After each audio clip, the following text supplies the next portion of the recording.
Bonjour à tous les Alexiens, aujourd'hui nous allons nous intéresser au protocole Zigbee grâce à deux produits, le premier étant le pont ZemiSmart que nous avons ici, on va aussi l'appeler Hub ou Gateway selon les sites internet, et le second produit étant une ampoule connectée Zigbee de la même marque, ampoule 16 millions de couleurs. Nous allons voir ensemble à la fois le test des produits et comment installer ce pont Zigbee. Nous passerons très rapidement sur les packaging car comme vous pouvez le voir ils sont vraiment minimalistes. La seule touche de folie étant sur le hub avec ce joli dessin du Gateway. Concernant l'ampoule, touche de folie inexistante, on est sur un joli marron. Regardons de plus près le hub, c'est un carré de 9,2 cm de côté pour une épaisseur de 2,1 cm en plastique. Bon, même si c'est pas de la super qualité de plastique, il est vraiment tout à fait acceptable et solide. Le poids est de 74 grammes, donc vraiment très léger. Si on regarde le dessous, on va avoir 4 petits patins pour éviter qu'il ne glisse. Et au niveau connectique, on a une prise réseau, une prise d'alimentation micro USB et un bouton reset. Il est également fourni avec un petit câble réseau, vraiment tout petit, donc à vous de bien choisir l'emplacement ou d'en acheter un autre, et un câble d'alimentation. Donc là, on voit effectivement que ça sera à vous d'acheter soit un adaptateur secteur spécifique, soit de le connecter directement à une prise qui va comporter des prises USB pour éviter des frais supplémentaires.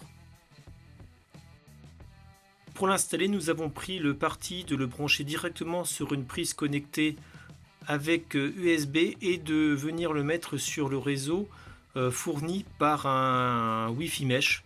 Vous voyez que là tout est bien connecté, ça se fait automatiquement. Les petites lampes vous montrent à la fois qu'il est sous tension et la deuxième qui clignote montre qu'il y a du passage de données internet. Nous allons voir maintenant comment l'appairer à l'application Smart Life. Pour l'installation, c'est relativement simple. Connectez déjà votre téléphone à votre réseau Wi-Fi, le même que celui sur lequel vous avez branché votre passerelle. Appuyez ensuite sur plus, autre, passerelle. On appuie sur config. Voilà, passerelle intelligente, connexion. Et voilà, ça va se faire tout seul. Vous pouvez. Passerelle Zigbee, ok. Bon là pour le coup on n'a pas besoin de l'appeler, donc pas forcément besoin de changer le nom. Terminé. Et voilà, elle est connectée. Et là on peut voir qu'effectivement elle fonctionne, mais qu'il n'y a pas encore de matériel associé. C'est ce que nous allons faire tout de suite avec... L'ampoule contre elle est tout à fait standard, c'est une E27 B22 tout à fait adaptée à nos systèmes électriques car elle fonctionne de 100 à 250 watts.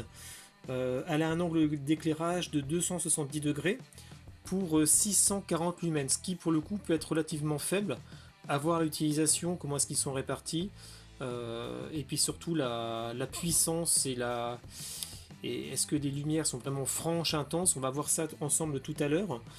Elle fait 6 cm de diamètre pour une hauteur globale de 12,5 cm. C'est une 8 watts et là pour le coup on connaît sa consommation quand elle n'éclaire pas qui est de moins de 0,5 watts, donc ce qui est dans la moyenne. Au niveau matériaux, là encore du standard, hein, du métal, de l'aluminium en général ici, un plastique et là un corps qui semble être du macrolon. Donc un produit qui va pas vraiment se différencier des autres par son design, mais par contre qui va se différencier du fait qu'elle fonctionne en Zigbee et donc que ça ne va pas saturer votre réseau Wi-Fi.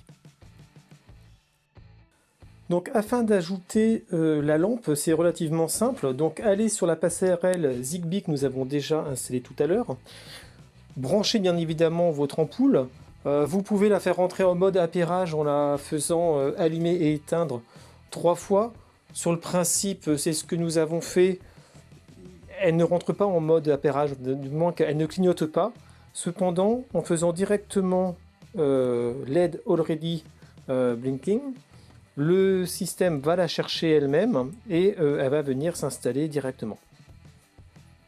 Voilà, vous voyez, elle est là. Terminé. Donc là, pour le coup, oui, ça serait quand même pas mal de changer le nom. Et vous pouvez ensuite vous en servir comme vous le souhaitez.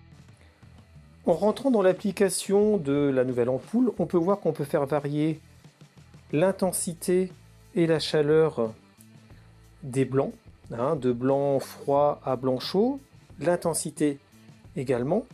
Et on peut également jouer avec les couleurs. Bon, il y en a 16 millions, on ne va pas toutes les faire, hein, mais il y a également la luminosité et la saturation sur lesquelles on peut jouer. Ça fait que les lumières vont devenir beaucoup plus blanches en fait en jouant sur cette saturation. Vous pouvez également trouver la partie programmation horaire si vous voulez l'allumer ou l'éteindre à des horaires particuliers. Donc on est vraiment sur quelque chose de tout à fait standard. Nous allons voir maintenant ensemble les luminosités des différents appareils. Nous allons maintenant voir ensemble comment se comporte la lampe avec ses différentes saturations, ses différentes couleurs. Donc là, elle est réglée sur une teinte médiane moyenne avec une intensité à 100% en la faisant passer à 1%. Donc voilà, relativement marqué. Là, on est à 55%, 100% également. La lumière la plus froide possible. Et voici la lumière la plus chaude qu'elle est capable de faire avec toute une palette de couleurs intermédiaires. Donc pas de problème particulier, relativement réactive, des couleurs qui sont quand même, on va dire là à 100%, pas très intenses, hein. Enfin en particulier les blancs, on voit vraiment qu'on est sur du 650 lumens et pas plus, donc c'est vraiment une bonne lampe d'appoint, une lampe de chevet pourquoi pas, mais en aucun cas une lampe principale. Si on passe dans les couleurs, par exemple on peut la régler sur un bleu ou un vert. Passons maintenant sur les couleurs où on peut régler là encore l'intensité lumineuse, donc là au minimum, au maximum, et régler la saturation également. Donc on est vraiment à zéro saturation, on passe vraiment sur une lumière blanche qui tire un peu sur le saumonné à 50% jusqu'à retrouver vraiment notre luminosité, notre couleur franche à partir de 100%. Donc vous voyez différentes couleurs spécifiques. Là pour le coup il n'y a pas grand chose à dire, on est quand même sur des couleurs qui sont relativement marquées, franchement que je trouve relativement bien, assez intense hein, mine de rien. Donc là pour le coup elle remplit vraiment tout à fait son office pour une lampe d'appoint, car de toute façon les couleurs vont pas servir à un éclairage particulier mais plus à faire une ambiance. Donc là franchement aucun souci, on est vraiment sur une lumière tout à fait satisfaisante. Vraiment rien à dire là-dessus. Vraiment le seul problème serait l'intensité en blanc qui est vraiment un petit peu faible. Pour les personnes souhaitant utiliser cette ampoule avec Alexa, il faut savoir que à l'heure actuelle, ni l'ampoule ni le hub ne sont reconnus par Alexa. Le seul moyen va être de faire deux scénarios précisément sous Smart Life, un pour allumer et un pour éteindre la lampe, et de faire des routines associées dans l'application Alexa. Et ainsi vous pourrez vous en servir pour allumer ou éteindre la lampe. Alexa, éteins le lit. Alexa, allume le lit. Voilà, donc ça fonctionne très bien. Le seul problème, c'est que si vous souhaitez l'allumer en rouge, en bleu, en vert, à 50%, à 100% et autres, il faudra faire un nombre de routines conséquent.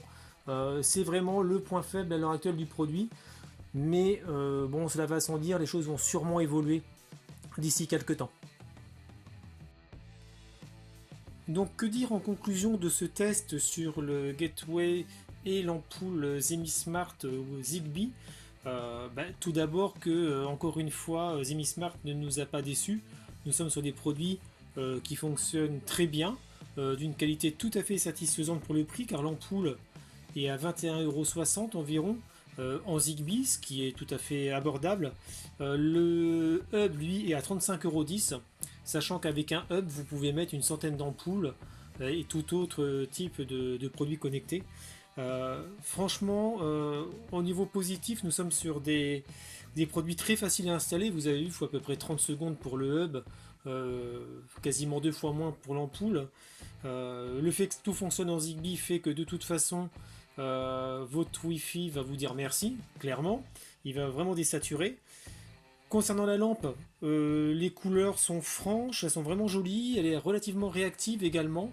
Pour le prix, très bien. Seule la luminosité, l'intensité lumineuse, pardon, est un peu faible pour s'en servir en lampe principale. C'est vraiment le point faible de celle-ci. Par contre, si on veut parler des choses qui fâchent un petit peu, effectivement, c'est le fait qu'en natif, le pont et l'ampoule ne sont pas reconnus par Alexa, donc il faut les faire fonctionner via des scénarios et des routines ensuite. Et l'ampoule a tendance également à chauffer beaucoup en utilisation. Enfin, le corps de l'ampoule devient relativement chaud, donc attention à l'endroit où vous allez le mettre. Voilà, sinon, très bon produit. Merci Zemismart.